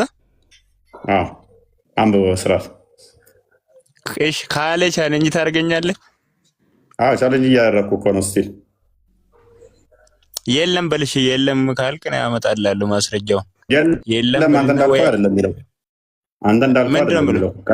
ምንድን ነው የምልህ? ቀጥል አንብበው። ለምን እነግርሃለሁ? አንተ እንዳልከው እንዳልሆነ ከሙታን በኩል እንደሱ የተነሳ እንደዛ አካባቢ ነው ያልከው። እንደዛ አይደለም የሚለው። በስራ ወይንም ደግሞ ቀጥል። እሺ አንብበው። አንተ እንዳልከው በፍጹም አይልም። ከሞታም መካከል የተነሳ ብቸኛ እሱ እንደሆነ አይናገርም። ፕሊስ አንብበው። እሺ አንብበው። የለም ካላልክን እንዴት አነባለሁ እኔ? አለ ወይስ የለ እየጠየቅኩ እኮ ነው። ወይ አለ ወይ የለም በለኝ። በስርዓት ጥያቄ ትክክል አይደለም። አይ ወይ የለም ወይ ደግሞ አለ ይገኛል ብለህ እንድመልስልኝ ጥያቄ እኮ ነው።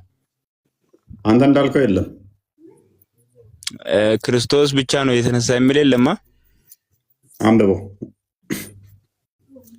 አረፍ ወይ አለ ወይ የለኝም በለኝ እንጂ ጥያቄ እኮ ነው። የለም እያልኩ እኮ ነው። አንተ እንዳልከው አይልም። የለም ምንድን ነው የምልሽ? ኦኬ ሰዓት መግደል ነው የፈለከው? ቻው በቃ። ምንድን ነው የምልህ? ንገረን እኮ በስርዓት አንብባ።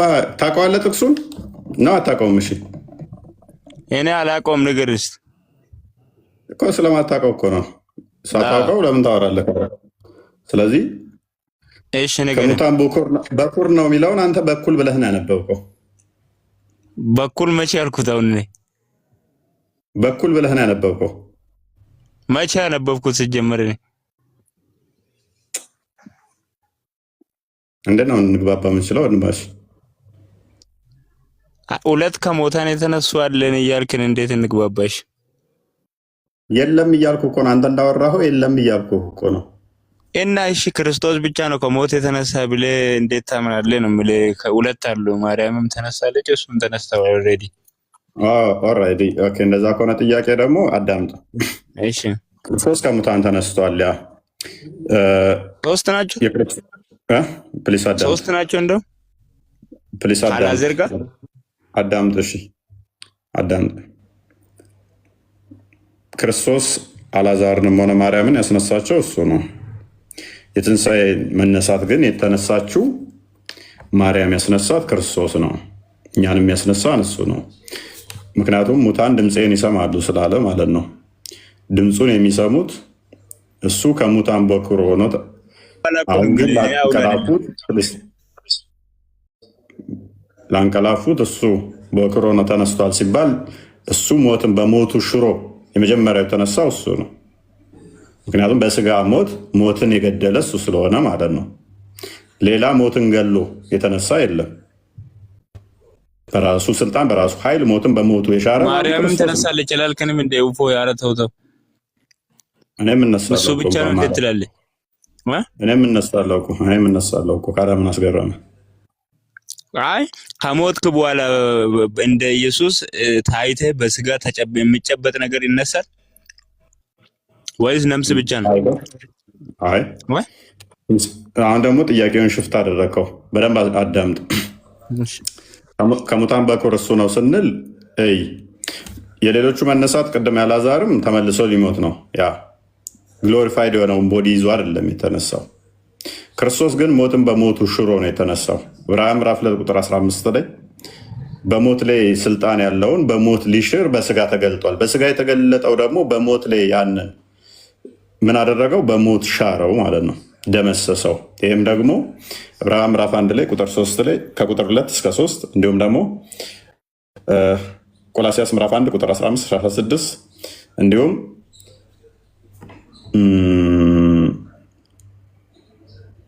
ዮሐንስ ራዕይ ምዕራፍ 11 ቁጥር 25 ላይ ትንሣኤ ሕይወት እኔ ነኝ ይላል። ትንሣኤ ሕይወት እኔ ነኝ ሲል የሚያምንብኝ ቢሞት እንኳን ይነሳል፣ ሕያው ይሆናል፣ ሕያው የሆነ ለዘላለም አይሞትም ይላል። ትንሣኤ ሕይወት እኔ ነኝ ሲል እንዴት ነው? እሱ በሞቱ ምንን ስለሰጠ ነው? ሞትን ገሎ ትንሣኤን ስለሰጠን፣ ትንሣኤን ሰጠን፣ መነሳትን እርሱ ሰጠን ማለት ነው።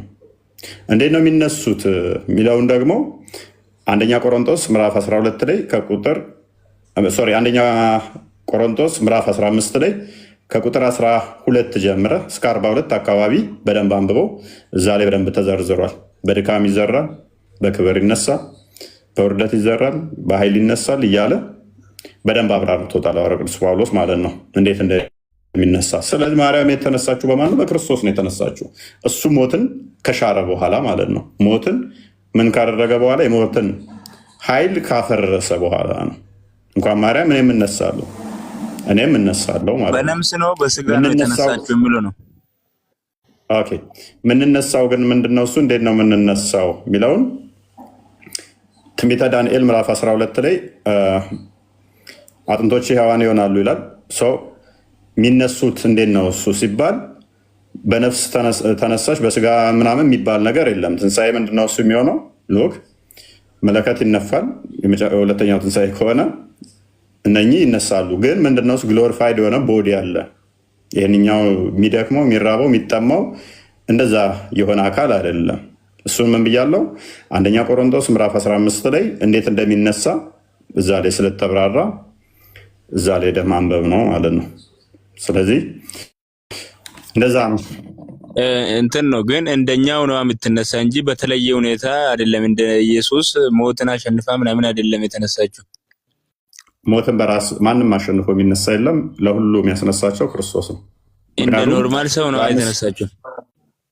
ዮሐንስ ወንጌል ምዕራፍ 5 ላይ ከቁጥር 23 ጀምሮ ሙታን እንኳን ድምፄን ይሰማሉ ይላል። ሰው ድምፁን የሚሰሙት ከሙታን ጠርቶ የሚያስነሳቸው የሚወስዳቸው እሱ ነው፣ ክርስቶስ ማለት ነው።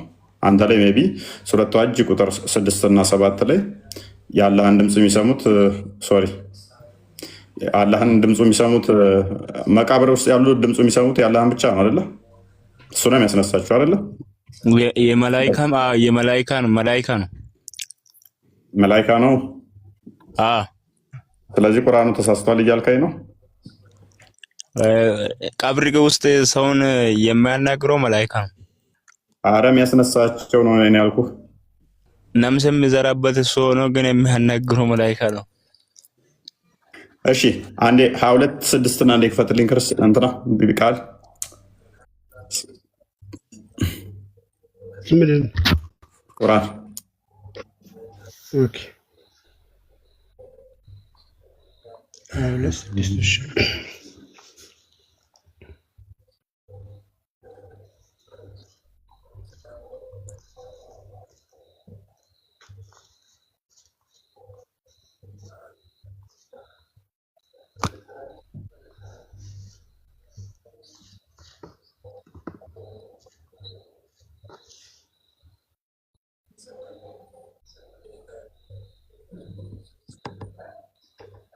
ኦኬ ቁጥር 7 አድርገው።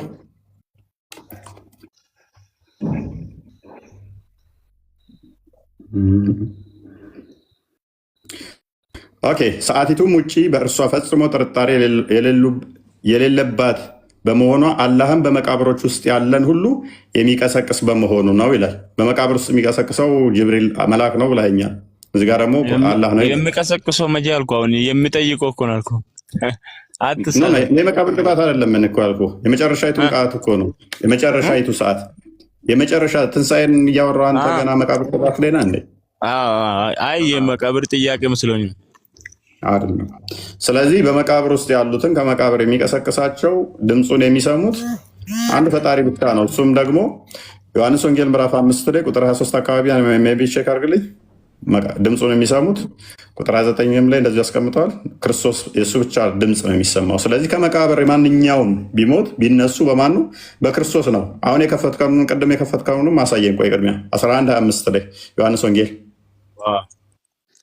የሚነሱት በክርስቶስ በማመን ነው። ሎክ ቁጥር 10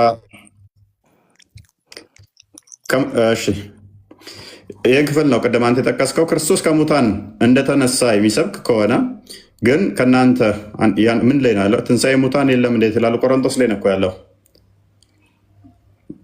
ይህንን ራሱ ያንብበው ብዬ ነው። አይ ንጽጽር ስለሆነ ራሱ ያንብበው። አንደኛ ቆሮንቶስ ምዕራፍ 15 ነው። ራሱ አንብበው። እሺ ዮሐንስ ወንጌል ስንት ልክፈትልህ? 11:5 እሺ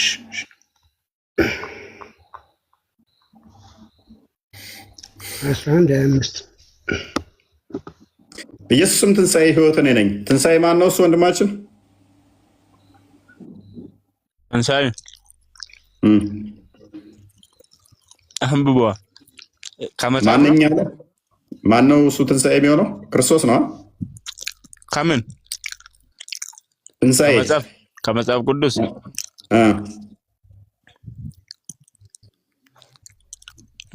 እሺ ነው አይደለም? አንብቦ ይኸው እየሰማሁህ ነው። ትንሣኤ ነው አይደለም? መጽሐፉ ይላል አይልም? ጥርሱ ይምጣ ቦስ እያላመፀብን ነው። ኤኒዌይስ ጥርሱ ይላል አይልም? ከድር እሺ ይላል። ስለዚህ ትንሣኤ እኔ ነኝ አለ አይደል? ሕይወትም እኔ ነኝ አለ አይደለ? ቁርአንህ ላይ ደግሞ ትንሣኤ ማን ነው? ትንሣኤ አላህ ነው። ትንሣኤ አላህ ነው። እዚህ ጋር ደግሞ ክርስቶስ ነው። ስለዚህ ክርስቶስ ምንድን ነኝ? ሰው ነኝ ነው ወይንስ አምላክ ነኝ ነው እያለ ነው ያለው እዚህ ጋር። እኔ እኮ ስለ ማርያም እኮ ነው ጥያቄ። ችግር የለውም። ስለዚህ ያጋ እኮ አላህ ትንሣኤ ነው ስትል የሚያስነሳው አላህ ነው እያልክ ነው አይደለ? ከመቃብር ውስጥ እዚህ ጋርም ትንሣኤ ኢየሱስ ነው ስትል ከመቃብር የሚያስነሳው ኢየሱስ ነው ማለት ነው። ስለዚህ ምንድን ነው ማለት ነው? ኢየሱስ ማርያምንም ቢሆን የሚያስነሳት ማን ነው ማለት ነው? ኢየሱስ ነው። ስለዚህ አምላክ ነው እያልከው ነው አይደለ? አይ እኩል ናቸው ወይስ እንደ ለማለት ነው? ከማርያም ጋር ችግር የለውም። እሱ ላይ እንሄዳለን። የሚያስነሳው ማን ነው ይላል። ጥያቄ እሱ ነው። ጥያቄው ገብቶኛል። ጥያቄው ላይ አሁን እንትን ትላለህ። ማን ነው የሚያስነሳው ነው የሚለው እዚህ ጋር። ትንሣኤው ማን ነው? በቃ እኔ ነኝ ያለ እኮ። ስለዚህ ክርስቶስ ነው አይደለ? ኢየሱስ ነው። ጥያቄ እኮ ስለ ማርያም ነው እኮ። ስለ ማርያም እንድትሄድ እኮ ነው። ማርያም የሚያስነሳትም እኮ እሱ ነው የሚሆነው ከዛ በኋላ። አዎ እሱ አስነስቷት ነው እንጂ በራሱ አልተነሳችም። ጎበዝ። ስለዚህ ክርስቶስ ትንሣኤ ከሆነ አላህ ትንሣኤ ከሆነ ክርስቶስ ክሌም አድርጓል። ምንድነው? የክርስቶስን ክሌም ነው አላህ ለሚባል አካል የሰጠው ማለት ነው። ሌላስ የሚያምንብኝ ቢሞት እንኳን ሕያው ይሆናል አለ አይደለ? የሚያምንብኝ ምን ይሆናል አለ? ሕያው ይሆናል አለ አይደለ? ስለዚህ ከመቃብር የሚያስነሳቸው ሕያው የሚያደርጋቸው ክርስቶስ ነው። ማርያምን የሚያስነሳት እሱ ነው። እኔ እኮ ስለ ማርያም ነው መልመድ የፈለግኩት እኮ መለስኩልህ እኮ። ማርያምን የሚያስነሳት እሱ ነው። እሺ ዙፋን አላት እንደ ኢየሱስ? እንደምን ዙፋን? በስላሴ መካከል ዙፋን የሚባል ነገር ለፍጡር አይሰጥም። አይ ስታመልኩ እኮ ግራ ገብቶኝ እኮ ነው። አሁን ሌላ ቶፒክ ውስጥ ልገባ ነው። ሌላ ቶፒክ ውስጥ ልገባ ነው። ዕብራውያን ምዕራፍ 1 ላይ ሁሉም በፈጠረበት ሁሉን እንትን ካለ በኋላ በአብ ቀኝ ተቀመጠ ይላል።